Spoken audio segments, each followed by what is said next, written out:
Okay, so Dr. Yoon already introduced me. I'm a part-time student. I'm technically a junior. I'm only taking like 6 or 7 hours a semester. I'm a user experience designer and a UI designer, game designer, and I founded an indie game team. So how many people here are interested in going into the games industry after college? Okay. And how many of you plan on trying to get like a job at a studio? Okay. Okay, so there's two ways to join the game industries. You can either get a job at a studio, or you can start an indie team and make your own project, right? Is that what you're doing? Okay. So if you look at the job listing at like AAA studios like Blizzard and like all these other AAA companies, these are the common common requirements that you need for applying. You usually need a bachelor's or a master's. You need experience publishing a AAA title, which is redundant because how are you going to get a job working for a AAA company if you need to work at a AAA company before? You need an impressive portfolio and you need connections, because connections always helps you get a job if you know someone from the inside. And it's extremely difficult to get an entry-level job because there aren't really any at game development studios. If there's a QA testing, that's technically an entry-level job. Boo that man. But I don't recommend it, and Dr. Yoon doesn't recommend it. So, I was actually an intern as a QA for 6 Foot Games, the only major game development studio in Houston, like 2 years ago, but they went under. So. You didn't do a good enough job there. That's why. So let's say you get a job at a AAA studio. It doesn't mean you're going to like it there. And the main reason is all these AAA studios are moving towards a type of game called live service games. And these games are like esports, really, like League of Legends, Dota, Overwatch, Fortnite. These are the games that require a lot of effort to maintain with regular updates, stuff like that. And you won't like that, because if you're Ben Brode and you're working on Hearthstone for 7 years, it gets boring. You might like it for the first year or two, but not for a while. And as long as the company sees you're a successful designer for this game, you're making them a lot of money, they're not going to want you to switch teams either, right? So that's one of the reasons why Ben Brode, who is a director of Hearthstone, ex-director of Hearthstone, stepped down from Blizzard to go indie. The studio's called Second Dinner. They're based in Santa Monica. And they're actually hiring, so you can check out their website. The second option is to start an indie project. And the only thing you need is time and dedication. And the best thing is, even if you fail, and you still want to go into a studio, at least you have something in your portfolio. Okay.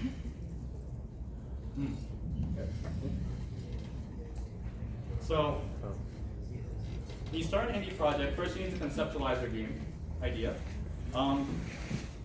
The best advantage you have against AAA companies as an indie is that you can be more risky with your game design. AAA companies don't like to take risks. They want to copy game ideas because oh yeah, this company is doing this game idea, it's really successful, it's making them a lot of money, so why don't we just do the same thing? That's what they want to do. As an indie, you can do whatever you want. You can be more creative. AAA companies won't take that risk. The most important thing is you need to be passionate about your game idea. That's an obvious point. Your game idea must be monetizable, unless you don't care about making money. If you're an indie developer that just wants to put a game out there for fun, that's fine. You can ignore the last 2 points here. But I'm talking about in a business perspective. People must believe in your game. So that means people must think it's fun. Investors must think it's fun. Partners must think it's fun. Publishers, people need to believe in your game in general. Once you have your idea, it might not be perfect yet. You need to write a game design document, and then you need to find the people you need to complete the project. So a lot of game developers who are indie like to do things alone, and that probably means you're not trying to make a business out of it. If you're trying to make a business out of it, you will try to connect with other people, artists. If you're only a programmer like me and can't do art like me, you would find artists that will do art for you, right? So build a team that you need to make your game. And then once you have that team, create a prototype. The prototype should be something that's done in like 2 to 4 weeks. Nothing too hardcore. Doesn't even need to have art assets yet, honestly. It's just something for you to test the fun factor of your game, to show off to your friends, to see if this game design works or not. Because art is usually going to take a longer time at the beginning. Development is going to take more time to do at the end. Okay? So here's my game. This is the prototype of my game. It's a mobile anime style RPG. This is the screenshots or the GIFs we had on our Kickstarter page. And it's a prototype and we changed almost everything of it. So, and I'll show that later. The next step is to validate your game design. To validate means to just test to see if it's fun, and if it's not, you change it. There's a few options to test your prototype. You can share with friends. Some of their opinions might be biased, so be aware of that. You can showcase it to other game developers. Now, if you join this Discord, that is the Houston Game Developers Discord.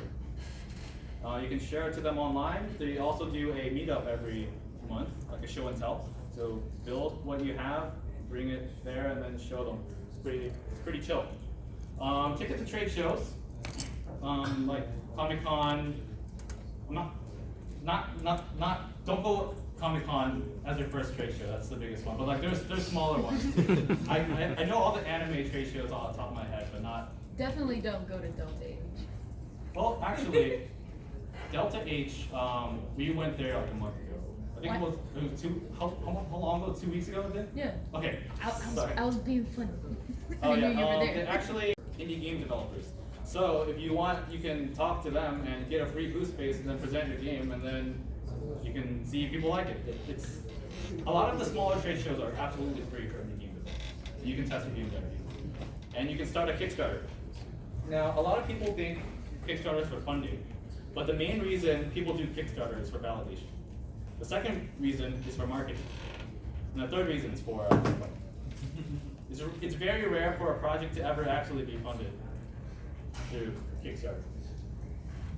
And the reason why it's very important for validation is if people throw money at you, that means people are willing to spend money to play the game. And that's all you need to know. It's like the last form of validation you need before like finalizing your game design. But for us, we decided to change it as well. This is the Game Dev Show and Tell event from the meetup.com. There's a link right there. Probably won't have time to copy it. Take a picture of it if you like. They do monthly meetups, usually towards the end of the month. And they usually post it like 2 weeks before. Yeah, and they sometimes do like they sometimes go to a bar and do it, so you can like get drinks and stuff as well. Demo and drinks, show and tell, STEM, esports, yeah, cool stuff. Here's some of our booths at anime conventions. We test our game out here. These are our smaller booths, and then we also went to Anime Expo in California to test out our game. You can see the island table right there with 4 iPads next to it. And then we also did Kickstarter for validation.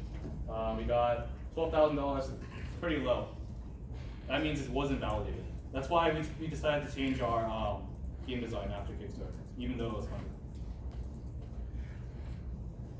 But Kickstarter isn't known for funding free mobile games. So we blame that as one of the reasons why we got so little funding as well. And after the validation, you make changes. This is what our game looks like now.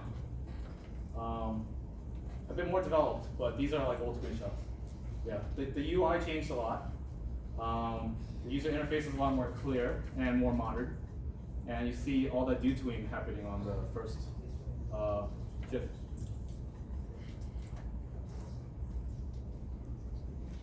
Okay, so that's the before what our gameplay was, before our numerous validation trials.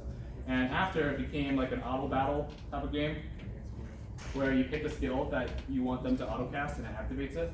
And as your bar fills up, then you switch to the puzzle mode. So we basically made the puzzle mode like a frenzy system after the auto battle. Yes? So, if indie game development is a little bit more friendly to the developers, I guess I'm curious, do you personally think that AAA gaming's dead, or just sort of like, or just a kind of pipe dream, or? Well, AAA game companies aren't the studios that actually make the most money, believe it or not. They're the smaller contract studios in Japan, because they're the ones that are dominating the mobile market. And I'll have some stats to show later that mobile games are doing a lot better than AAA titles. So yeah, I think I'll answer your question later. So yeah, we changed the game design, and then we also made it so that you can fight more enemies than one, because you can only fight one. Oh, we also improved our art. All of our character art is animated with animation stack called Spine. And then we also got an animation studio in Japan to do hand-drawn animations. And every single one of our characters will have that. And we're also working on a 30-second commercial as well.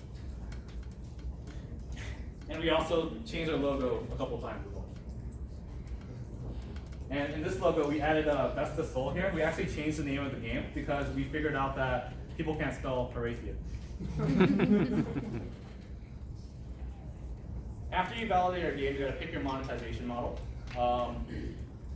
It depends on your game design. Some monetization models work better for some game design, so you have to do some research. But here are the most, I think this is the percentages of games that use which monetization model. And games that make, it's not necessarily ads make the most money, okay? It's just how many games use ads to make money, right? So the most popular monetization model is advertisements. Second is freemium in-app purchases. And then you can see premium pay to download, like buy to play, is at 20. Also consider the monetization model might be able to affect your fun factor, because if you're doing like content locking based on the payment, then people might not like that, so consider that as well. So you want to find similar games that are successful and use their monetization model. So Faker and Order is making over $1 billion a year,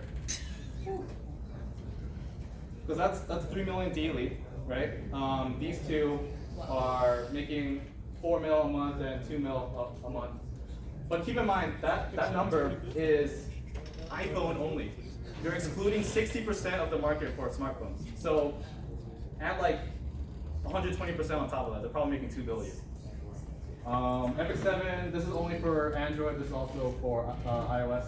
So kind of like double their numbers. So these games are all doing successful, so we're copying their monetization model in our game. Get that gotcha. Okay, and this is some charts showing how well different types of monetization models are doing for companies. This is the mobile games, the blue right here. Right, and then these are the PC games. They're slowly dwindling. Actually, well, everything's slowly dying besides tablet games and mobile games, which are basically the same category. So I'm curious, is handheld not considering like hybrid consoles like Switch now? I'm pretty sure handheld means Like just purely handheld, I guess. Yeah. Okay. I think the Switch might have been considered in console though. Yeah. Okay. So even with VR, the number of TV console market is dropping. Yes. Okay.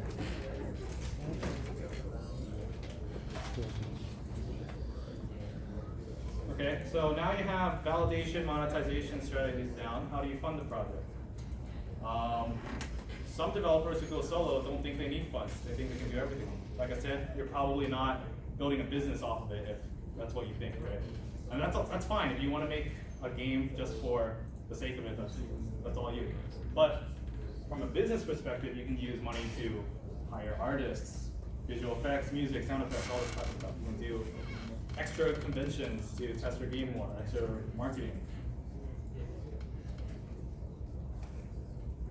Here are some options to funding your project. You can get an investment.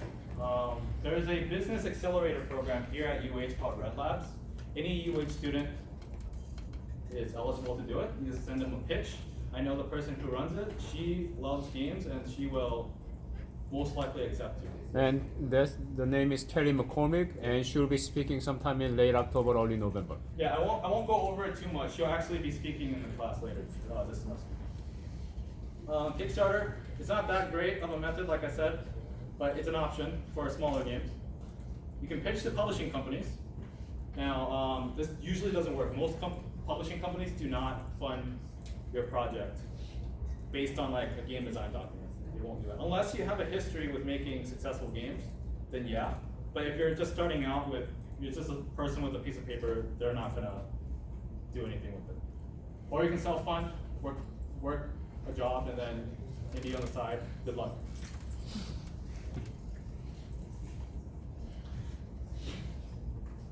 I basically skipped the development part because that's like a whole mess. I'm not gonna deal with that. So after you have funding and you develop the game, you go to publishing. You can either choose to self-publish, which is risky, and if you fail your publishing, you risk losing your validation because you can't go to a publisher after you publish the game. They'll be like, oh, you didn't do well once, so why are you gonna do well with us, right? So you only have one shot with your project and you're gonna self-publish, and it's really risky. If you go to a publishing company, they usually take around 30 to 90% of your revenue. But it depends on the publisher and the project.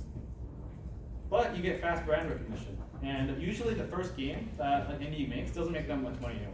Usually the brand growth they're looking for, and their second game, they self-publish, and everyone knew the first game that was published by a big company. Then you monetize off of your brand for the second game. So the best thing about getting a publishing company is that your brand grows fast. So my team decided to make a Facebook page that posts a bunch of memes.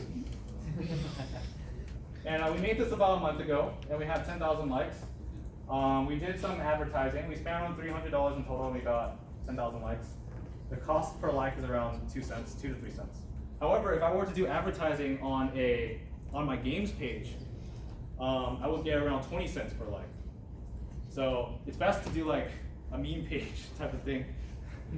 And then get a bunch of followers. And we're only posting like anime memes, so everyone that follows us is in our market. So once our game launches, we can just share it through our page, and we're expected to be like around over 100,000 by the time we launch. But this is just a backup plan for us, just in case we don't like any of our publishers' options that we're talking. So if you want to pitch to publishing companies, you likely want to network with biz developers of the publishing companies, and they're usually always at trade shows and conventions.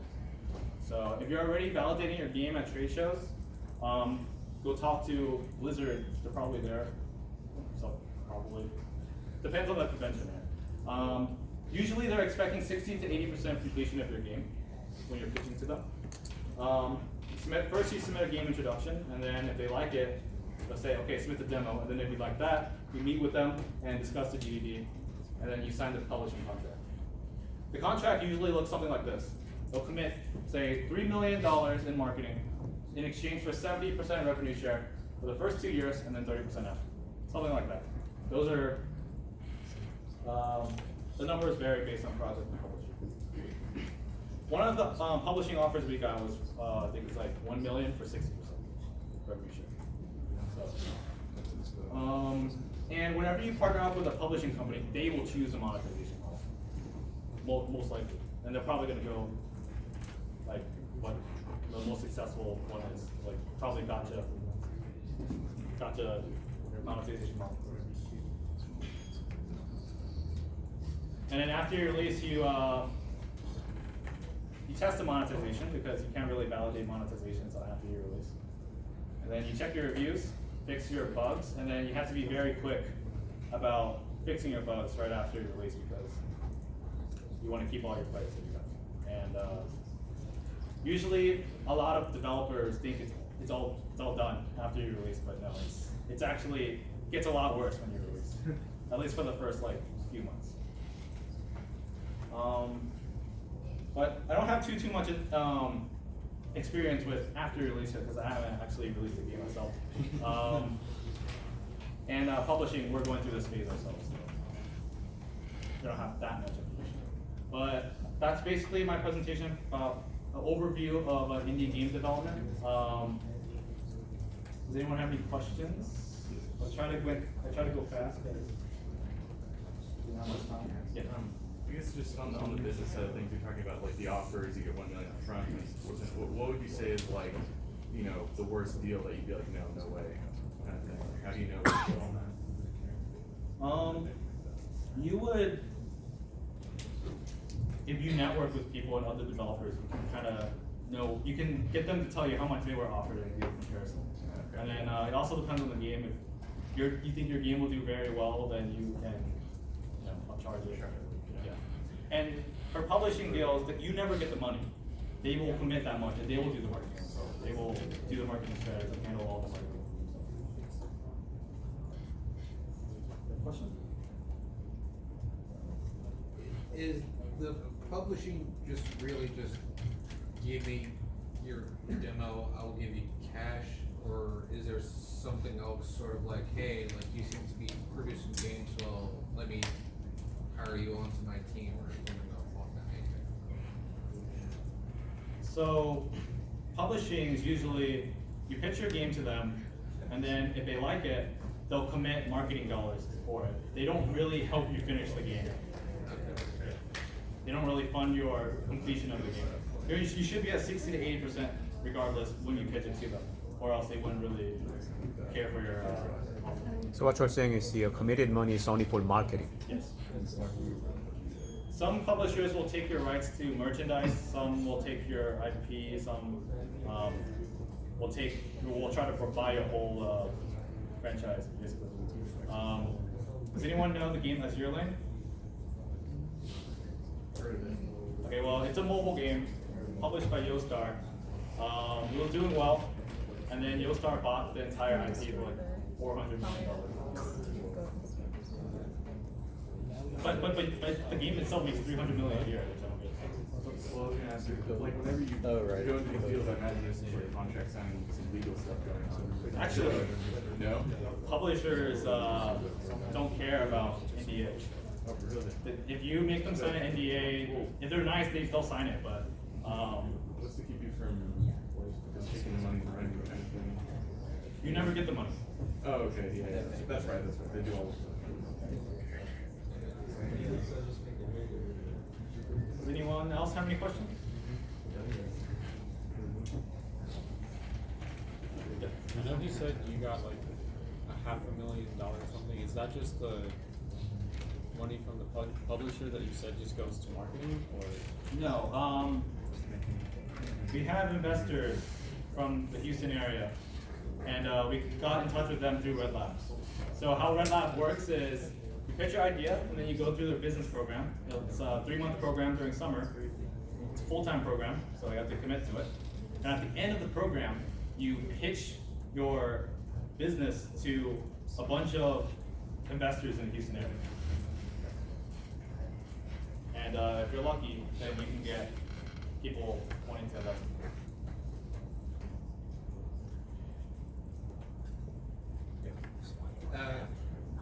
In terms of networking wise, would Austin be better than Houston, or is Houston a okay spot besides the Red Labs? Austin's definitely better, to be frank. There's business accelerating programs in Austin as well, I'm sure. So Red Labs isn't too big. Something special. Pretty sure there's bigger investors in Austin as Another thing, a good place you can go to here in Houston to network is the Global Game Jam. It's a game jam event. It's a 48-hour hackathon. You make a game from scratch, 48 hours. It's hosted in Houston at the Houston Art Institute. It's in January. And there's usually about 100 people. So you should look that up. Yeah. Pretty fun. Or you can go to the Austin one. I think I'm going to the Austin one this year. It's also in January. And the Austin Game Jam always has like Blizzard employees that are working. So if you want to work with like Blizzard programmers, that'll be cool. Any more questions?